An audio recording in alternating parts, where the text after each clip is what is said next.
അറിയാം. അതിന്റെ വീഡിയോസ് ആദ്യത്തെ പാട്ട് കണ്ടപ്പോൾ അറിയാം ഡിഗ്രേഡ് ഇത് സ്ലോ ആണ്. ഇത് പടം ആർട്ടിസ്റ്റിക്കലി നല്ലതാണ്, പക്ഷെ കൊമേഴ്സ്യൽ ഓടുന്നത് എനിക്ക് ഉറപ്പായിരുന്നു. കാരണം ഭയങ്കര സ്ലോ ആണ്, ലാഗ് ഉണ്ടാവും. ഇന്നത്തെ ഓഡിയൻസ് അത് പറ്റില്ല, ഇന്നത്തെ യങ്സ്റ്റേഴ്സിന് അത് പറ്റില്ല. അതുകൊണ്ടാണ് ഞാൻ പറഞ്ഞത്. അല്ല സിനിമ എനിക്ക് വ്യക്തിപരം കൊണ്ടൊന്നല്ല.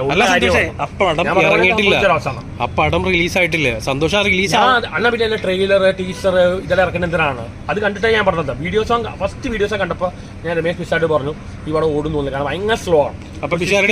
പറ്റിയ ഫിലിമാണ്, ഈ കാലത്ത് പറ്റിയ ഫിലിമല്ല. പടം കലാമൂല്യമുണ്ട് ഫിലിമാണ്, നല്ല ആർട്ടിസ്റ്റിക് നല്ല മൂവിയാണ്, ലിജോയുടെ നല്ല മേക്കിംഗ് ആണ്, എല്ലാം. പക്ഷെ ഇങ്ങനത്തെ ഒരു പടം കൊമേഴ്സ്യൽ ഇട്ടാൻ ബുദ്ധിമുട്ടാണ്. പിന്നെ അൺബേർഡ് പോലെ ഡീലിനും കുഴപ്പമില്ല. ഇത് 100 കോടിയിൽ പറഞ്ഞ ചില ഒരു ആവശ്യമില്ല. അൺബേർഡ് പോലെ ജനങ്ങൾ കുഴപ്പമില്ല. ഫസ്റ്റ് ഹാഫിൽ നല്ല ലാഗ് ഉണ്ട്. പിന്നെ ഞാൻ മാത്രമല്ല, എല്ലാവരും എനിക്ക് കൊടുത്താൽ അശ്വൻ നോക്കി എല്ലാവരും. ഫസ്റ്റ് എനിക്കത് വീഡിയോ സോങ് കണ്ടു ഇതെല്ലാം കണ്ടപ്പോൾ മനസ്സിലായി പടം വളരെ സ്ലോ ആണ്. ഇന്നത്തെ ജനറേഷൻ പറഞ്ഞാൽ ഇലക്ട്രോണിക് ആയിട്ട് ഉപയോഗിക്കുന്നവരാണ്.